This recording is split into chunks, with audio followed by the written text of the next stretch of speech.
Salam sejahtera, terima kasih karena bersama dengan saya di Nazilin Unity Channel. Akhirnya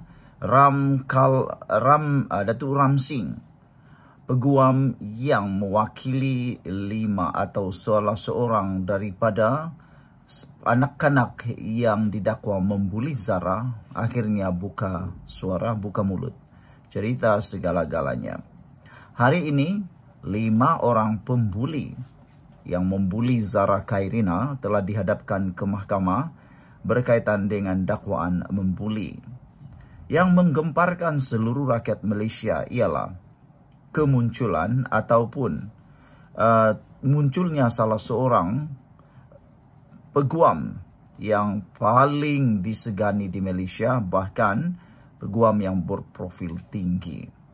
Ramailah yang mula tidak percaya, ramai juga yang mula membuat spekulasi. Inilah yang paling tidak disukai oleh ramai orang apabila spekulasi mudah tersebar.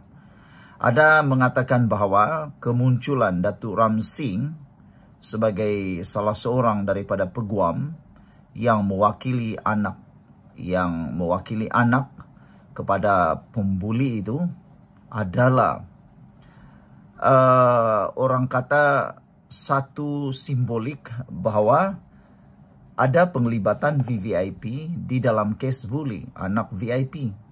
Ramai orang yang mula menuduh, menganggap bahawa ini satu bukti ada VVIP yang terlibat. Kata mereka,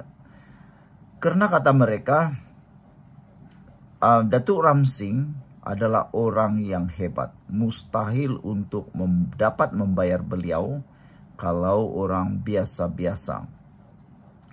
Wangnya bukan kecil untuk bayaran guaman untuk membayar Datuk Ram Singh. Tapi Ram Singh akhirnya mendedahkan segala-galanya. Sebelum kita teruskan ulasan ini, jangan lupa tinggalkan komen anda dengan tanda pagar solidariti untuk Zara. Dan ini Transfer Factor for Life, terapi imun Transfer Factor yang ingin saya kongsikan kepada anda semua. Terapi imun ini meningkatkan daya imun badan kita sehingga 400%. Secara umum dan ringkasnya, apabila imun badan kita lemah, apabila imun badan kita jadi bodoh, apabila imun badan kita tidak lagi bertindak kuat dan tidak bijaksana, kita kena penyakit. Lalu kita tidak sembuh daripada penyakit. Karena imun badan kita tidak lagi berfungsi secara optimum. Tapi imun badan yang bodoh juga menyerang badan kita sehingga kita terseksa dari dalam. Tapi apabila terapi imun ini mendidik dan menjaga imun badan kita menjadi kuat dan seimbang, maka imun badan akan menghapuskan semua akar penyakit yang sudah lama berakar dalam tubuh badan kita. Lalu kita sembuhlah daripada sebarang jenis penyakit. Cepat dapatkan produk yang hebat ini melalui nombor telefon saya yang tertera. Dan ingat, ini ialah produk yang lulus KKM, halal dan diperakui oleh dokter-dokter di seluruh dunia. Kalau ini adalah kali ketiga anda menonton video ini adalah jalan yang dibuka oleh Tuhan untuk anda sembuh daripada penyakit. Cepat dapatkannya. Saudara-saudara sekalian, Datuk Ram Singh mendedahkan bahawa tertuduh bukan daripada keluarga VVIP. Sebaliknya, beliau dan pasukan memberikan khidmat pro bono. Jadi spekulasi yang mula bertebaran di sana-sini sepanjang hari ini menunjukkan adalah spekulasi yang salah. Identiti ataupun kanak-kanak yang didakwa di mahkamah hari ini bukanlah anak-anak VVIP. Sebaliknya, kata Datuk Ram Singh, beliau mewakili mereka secara pro bono ataupun secara sukarela. Memetik sumber Sinar Harian, kata Datuk Ram Singh, beliau kata, saya sedih dan sebagai bapa memandangkan mereka masih kanak-kanak. Sebab itu saya lakukan secara pro bono bersama peguam lain, kata Datuk Ram Singh. Saya bersama peguam lain mewakili mereka. Dan mereka bukan terdiri daripada anak VVIP. Adakah ini akan menjawab persoalan? Ataupun adakah ini menjadi kepuasan kepada semua orang yang mendengar berita ini? Ataukah ini akan menimbulkan lebih banyak prasangka dan spekulasi? Karena dalam kes Zara mula timbul yang namanya persepsi, yang namanya dipanggil sebagai satu teori. Ramai orang dalam kes Zara ini mula menjadi tidak waras apabila mereka mahu mendengar apa yang mereka mahu dengar berbanding apa yang mereka perlu dengar.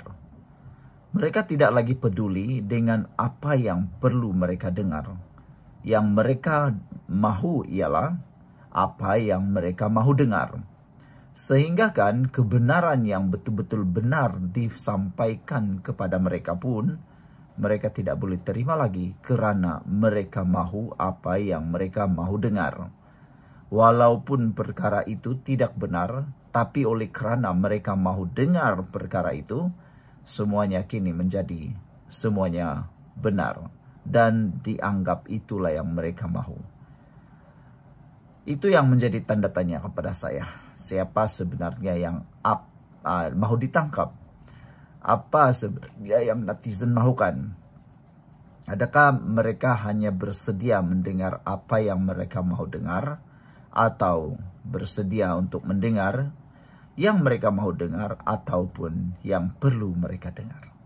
Sekian untuk kali ini. Jangan lupa tinggalkan komen Anda. Bye-bye. Salam sejahtera. Terima kasih karena bersama dengan saya di Nazilin Unity Channel. SPRM beku account bernilai 218 juta sindiket tembakau. Wow. Sejak akhir-akhir ini, sejak Datuk Seri Anwar Ibrahim memimpin kerajaan ini, sejak negara kita dipimpin oleh kerajaan perpaduan Madani dan dipimpin oleh Anwar Ibrahim, SPRM bertindak begitu luar biasa. Tangkapan demi tangkapan yang kita tidak pernah tahu sebelum ini tiba-tiba berlaku. Tidak pernah sebebas ini SPRM di dalam negara Malaysia. SPRM kini bertindak penuh dengan integriti dan menakutkan ramai orang. Sebenarnya apabila SPRM ditakuti orang, itu satu tindakan yang baik. Asal sebut saja SPRM, semua orang bergegar lutut. Kalau dulu seakan-akan SPRM ini satu permainan semata-mata. Tapi yang mengejutkan kita, siapa di dalam sindiket tembakau bernilai 218 juta ini. SPRM telah pun membekukan akaun tersebut. Sumber berkata, pegawai agensi penguatkuasa disyaki turut terbabit dalam sindiket ini. SPRM telah pun menyerbu syarikat dipercayai terbabit penyeludupan tembakau, rokok serta cerut di 14 lokasi sekitar Lembah Klang dan Johor semalam. Amatlah tidak berbaloi untuk menyokong semua orang yang suka dengan benda seperti rasuah ini, penyeludupan dan sebagainya. Yang paling kita tidak suka ialah ada pegawai agensi pula yang terlibat. Pegawai agensi penguatkuasa disyaki turut terbabit. Bagaimana itu boleh berlaku? Kita pun tak tahu. Sebelum kita teruskan ulasan ini, jangan lupa tinggalkan komen Anda dengan tanda pagar kami sayang Malaysia, kami benci rasuah. Saya perkenalkan dulu kepada Anda semua, ini terapi imun transfer factor for life. Terapi imun yang meningkatkan daya imun badan kita sehingga 400%. Tapi secara umum dan ringkasnya, apabila imun badan kita lemah, apabila imun badan kita jadi bodoh, apabila imun badan kita tidak bertindak lagi dengan baik, maka kita kena penyakit.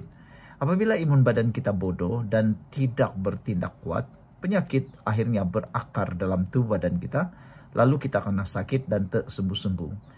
Imun badan yang bodoh juga menyerang tubuh badan kita sendiri sehingga kita menderita.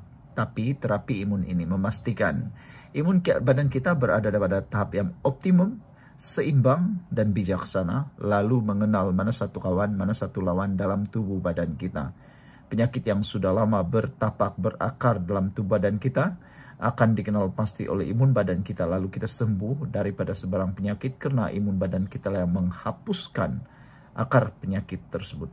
Cepat dapatkan produk ini melalui nomor telepon saya yang tertera, dan ingat, produk ini lulus KKM, penemuan paling bersejarah dalam dunia kedokteran, dan lulus KKM serta halal.